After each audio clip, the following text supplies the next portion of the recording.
Hello friends, तैयारी शानदार चल रही होगी, सभी मन लगाकर पढ़ रहे होंगे। इन दिनों हम में बहुत अधिक उधड़-बुन है।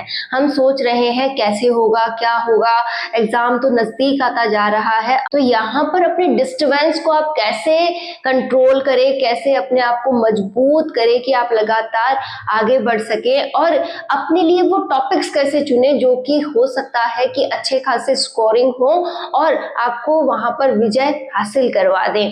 देखिए, बहुत से ऐसे स्टूडेंट्स हैं जिन्होंने अपना कोर्स कंप्लीट नहीं किया। रियलिटी है, देखो अपनी रियलिटी को एक्सेप्ट करना चाहिए।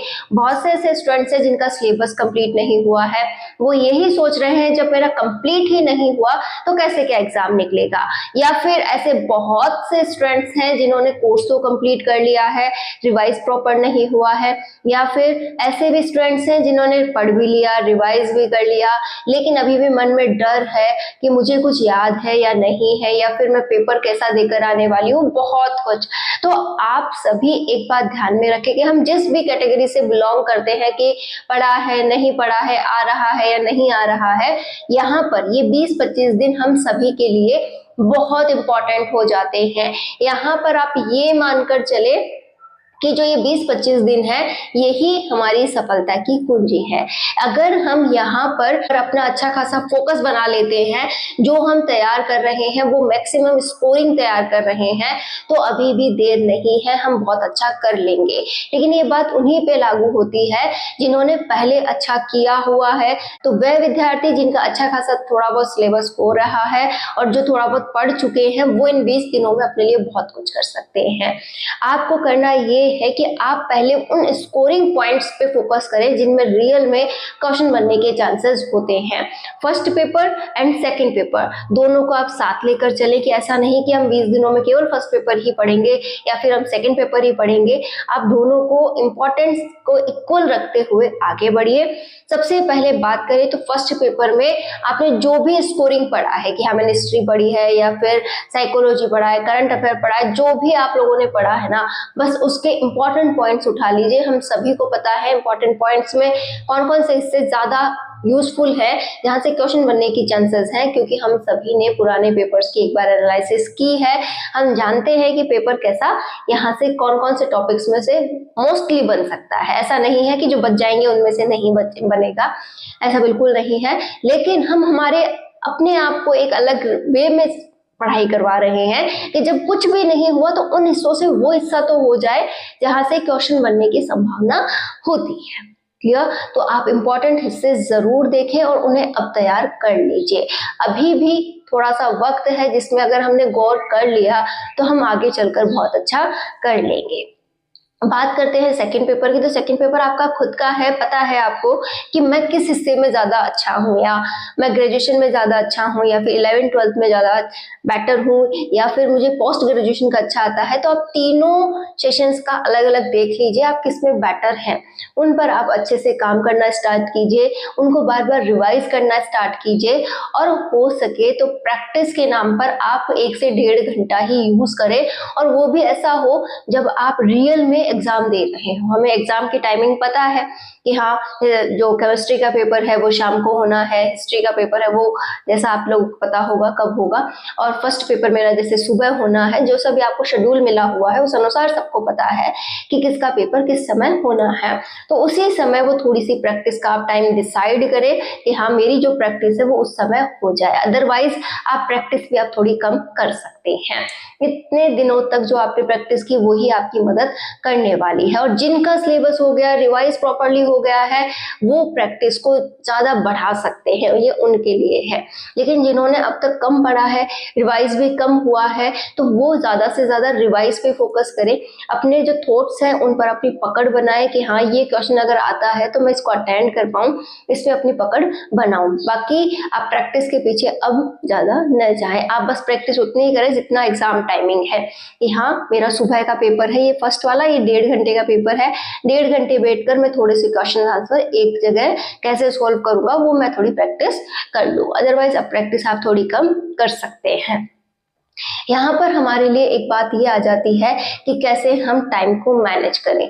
देखिए, टाइम अब हमें बढ़ाना ही है, अब थोड़े समय से हमें काम नहीं चलने वाला।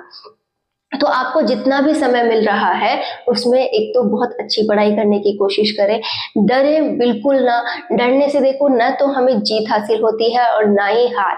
हार से तो मतलब ऐसा है कि हम ज्यादा टूट चुके होते हैं, ज्यादा अपने आप को कमजोर महसूस करने लगते हैं, और जिस चीज के लिए रियल में हम काबिल है ना उससे ही हम दूर होने लगते हैं। तो डर हमें केवल हार देता है, तो बिल्कुल भी डरना नहीं है। जीत का तो कुछ ऐसा है कि अगर हमारी कोशिश सच्ची है, हम वाकई में मेहनत कर रहे हैं, एक सही दिशा की मेहनत कर रहे हैं, तो हम क्या कर सकते हैं, मेहनत से अपनी विजय को हासिल कर सकते हैं।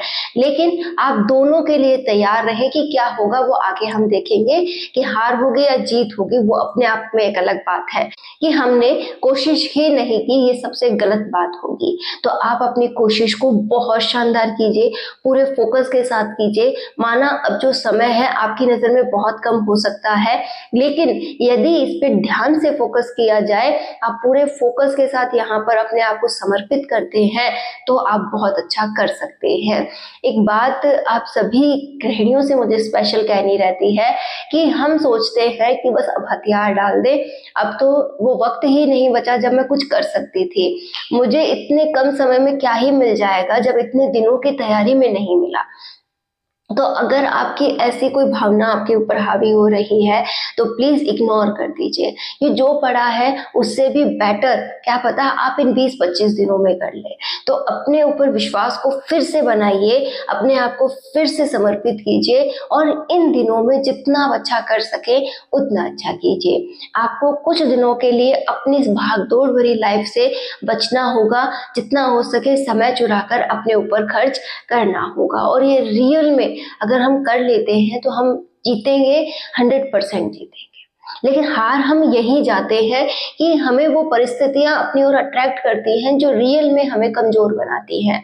हमें लगता है क्या ही हो जाएगा, चल रही है ना लाइफ, घर गृहस्थी है अच्छी खासी, बच्चे हैं, बच्चों को समय देती हूँ, अपने घर को समय देती हूँ, यही तो मेरी लाइफ है, क्या बदल सकती हूँ मैं, कुछ नहीं बदल सकती। देखो मैंने कोशिश करके देख ली, इतना पढ़ के देख लिया, ये करके देख लिया, लोग मुझे सिर्फ ताने ही मारते हैं, मैं किसी काबिल हूँ ही नहीं। मतलब ऐसे अनगिनत विचार आप पर हावी हो सकते हैं।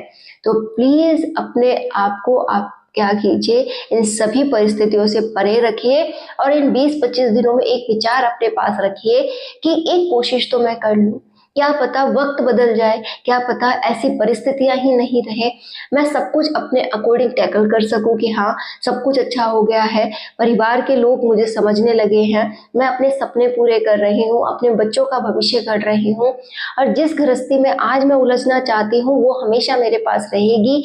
बस ये 20-25 दिन जो आज है वो वापस से मुझे नहीं मिलने वाले, मिलेगी एक नई वैकेंसी के रूप में ही मुझे दूसरी वैकेंसी मिलेगी, ये वैकेंसी वो नहीं होगी, मैं 2 साल पीछे जा चुकी होंगी। तो ये आप ही पे डिपेंड करता है कि आप अपनी मानसिकता कैसी रखती हैं।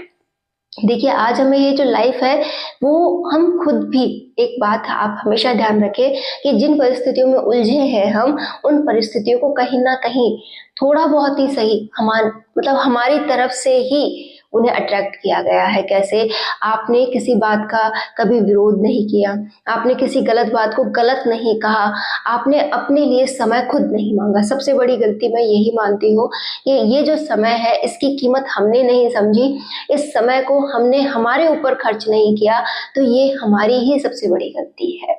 आप कितना भी चाहे दूसरों को ब्लेम कर लीजिए, चाहे कितना भी किसी को कुछ कह लीजिए, लेकिन एक बात जरूर ध्यान रखिएगा, अपने अंदर झांक कर जरूर देखिएगा कि गलती कितनी आपकी है, क्योंकि कहीं ना कहीं कोई भी बात होती है तो उसमें गलती हमारी तरफ से भी होती है, और उस बात के लिए हमें खुद को थोड़ा सा डांटना चाहिए, थोड़ा सा फटकारना चाहिए कि ऐसी गलती हम क्यों कर रहे हैं। जैसे वक्त रहते हमने ये कदर नहीं समझी कि मुझे पढ़ लेना चाहिए, यानी कि मैं कहूँ कि मैं अपने आप को तैयार ही नहीं कर पाई, मैं उस आलस में डूबी रही जो आज भी मुझ पर शायद हावी है। जैसे पढ़ने का मन नहीं हो रहा है, मैं पढ़ नहीं सकती, मैं ये नहीं कर सकती, मेरे पास ढेरों काम है, मैं कैसे तैयारी करूं, मतलब अनगिनत विचार। जो ऐसे हैं जो हमें अपने लक्ष्य से दूर करते हैं, और वो विचार हमने ही हम में उत्पन्न किए हैं, और हम उन विचारों के प्रति इतने बंध गए हैं कि उसके आगे का रास्ता हमें दिखाई नहीं देता है। तो आप अपनी गलतियों को जरूर एनालाइसिस करें। मैं आज हर उस फ्रेंड से ये कहना चाहूंगी जो ये कहती है कि मुझसे नहीं हो रहा, या फिर मुझे उसने ये नहीं करने दिया, या फिर कोई मेरे पक्ष में नहीं है। अगर आप किसी भी प्रकार का विचार रखती हैं, उस विचार के प्रति अपनी जो जर्नी रही है, जिस सफर पर आप चलकर आए हैं, उस सफर पर विचार करके देखिएगा, कहीं ना कहीं थोड़ी गलती हमारी भी थी कि हमने वक्त रहते उस सभी बातों का सॉल्यूशन नहीं निकाला। हम हमारे आलस में खोए रहे कि जितना भी मिल रहा है इस समय को अपने लिए आलसी बनाने में खर्च कर दो, कि हाँ मुझे प्रॉपरली सोने का मिल गया, फोन चलाने को मिल गया, मैंने ये कर लिया, मैंने वो कर लिया, लेकिन जो मुझे रियल में करना चाहिए था वो मैंने नहीं किया। आप जिस दिन अपनी गलती पहचान गए, अपनी कमियों पर काम करने लग गए, आपको किसी को भी कुछ कहने की जरूरत नहीं है। आपको किसी को भी ये कहने की जरूरत नहीं होती है कि मैं तो सही थी, सामने वाले ने मेरे साथ ये गलत किया, कि हाँ मुझे ऐसी परिस्थितियां मिली, ऐसा मेरा परिवार मिला, ऐसे लोगों ने मुझे टॉर्चर किया। ये बातें हमें कहनी ही नहीं पड़ेंगी, क्योंकि हम हमें को मतलब अपने आप ही को तसल्ली दे रहे हैं ऐसी बातों से। माना आपकी बात भी सही हो सकती है, परिस्थितियां बहुत खराब हो सकती हैं, आपको जाने अनजाने ऐसी परिस्थितियां भी मिली हो सकती हैं जिनकी वजह से आप पूरी तरह मानसिक और शारीरिक रूप से कमजोर हो चुकी हैं। आपको लगता है कि जिंदगी व्यर्थ है, लेकिन जब भी इस तरीके की हालत होती है कि हम फंस चुके हैं, हम कुछ नहीं कर सकते, हम हार चुके हैं, एक बार वो एक सुनहरी सी जो रोशनी होती है ना, उसे देखने की कोशिश कीजिए कि विचार तो करूं आखिर इन सभी से निकलने का क्या रास्ता है।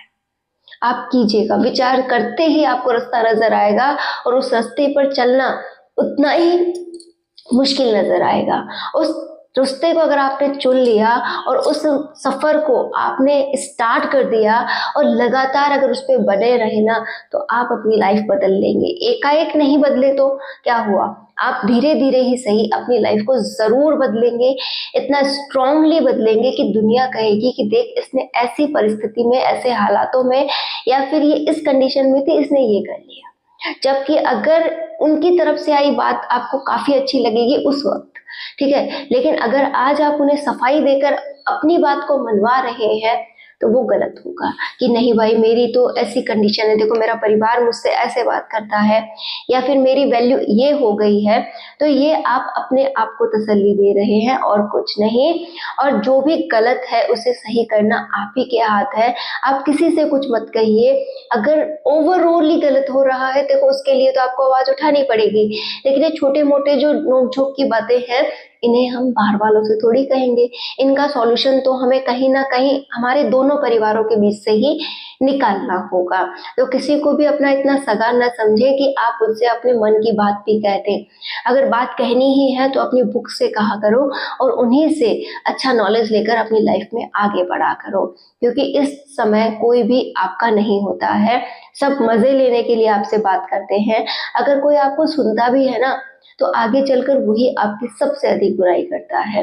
तो प्लीज अपने मन का रोना किसी के सामने मत रोया करो, और अपने आप को इतना फोर्सली तैयार करवाया करो जिसकी कोई हद ना हो कि मुझे अपने काम के लिए अड़े रहना है, मुझे अपनी पढ़ाई के लिए अड़े रहना है और लगातार आगे बढ़ते जाना है।